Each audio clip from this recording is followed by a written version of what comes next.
How to be yourself. This right here is something that I truly value. The ability to be by yourself. But I remember when a time came when I was terrified to be alone. There was a point in my life when I thought that I needed others to feel complete. Friends, relationships, social validation. But after facing a difficult period, I realized that the source of my fear wasn't in actually being alone, but not truly understanding myself.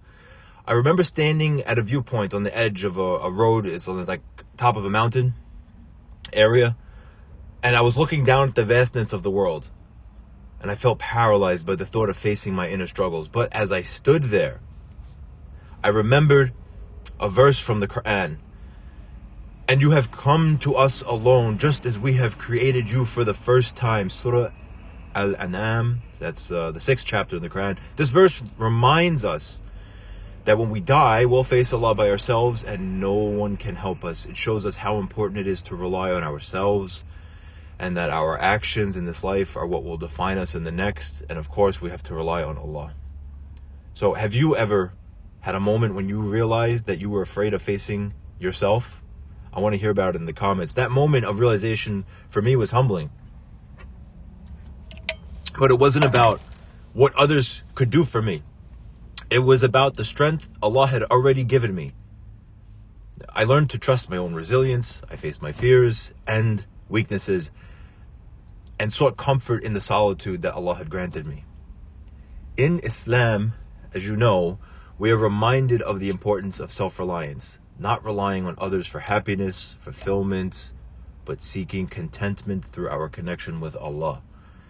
And I've learned over the years, many of you may have experienced this, but to be independent, to handle things on my own, and to find peace in solitude.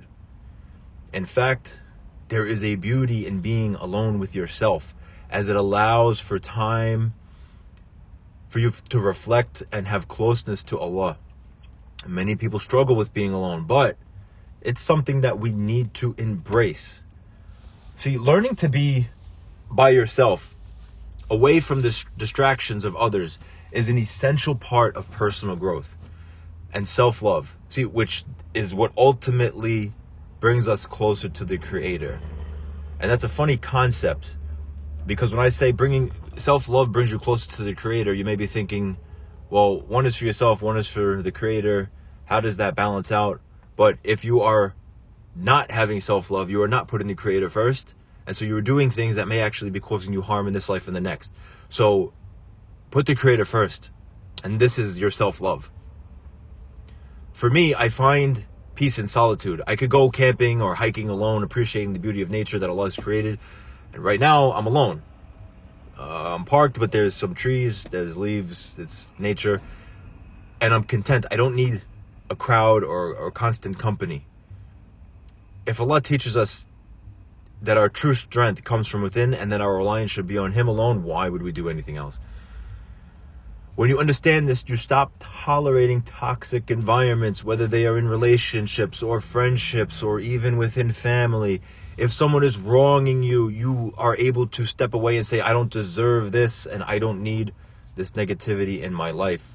You will learn to trust Allah's plan and realize that you don't need anyone but yourself and Him to be at peace. So have you ever stayed in a situation where whether it's a relationship or a friendship or a family dynamic, just because you were afraid to be alone? See, in life, the most important relationship is the one that you have with yourself and your Creator. And in Islam, we're encouraged to reflect on our actions and continuously work on improving ourselves. How can we truly have a healthy relationship with others if we don't first build a strong connection with our own soul? How can we love others when we don't first love ourselves and seek the guidance of Allah? See, this is something that many people struggle with. They ask, I've been asked in the past, why don't you have a girlfriend? Why don't you have a partner? Why aren't you in a relationship? The answer is simple. I had to step away from distractions and relationships and focus on improving myself. And I needed to understand that what I need, and most importantly, what it is that I need, and that was to align myself with the will of Allah to the best of my abilities. So since I took the time to do this, I've become a much better person, not just for myself, but for the people that I care about. Before, I was insecure, even judgmental, and confused about what I truly wanted. See, when I took the time to focus on building a stronger relationship with myself and with my faith, I became more confident in who I am. And I hope for you guys to experience this too. Now, whenever I enter relationships, I'm a better partner because I took the time, a better friend, a better relative. Because I took the time to grow and understand myself. And this process isn't easy, but we know from the teachings of Islam that the personal development is a journey, and I'm grateful for every step. And I want to know if you think that personal growth requires stepping away from distractions. Let me know about it. I appreciate you guys watching the channel. Subscribe for more content if you find this valuable, and I look forward to seeing you in the next one. Assalamu alaikum wa rahmatullahi wa barakatuh.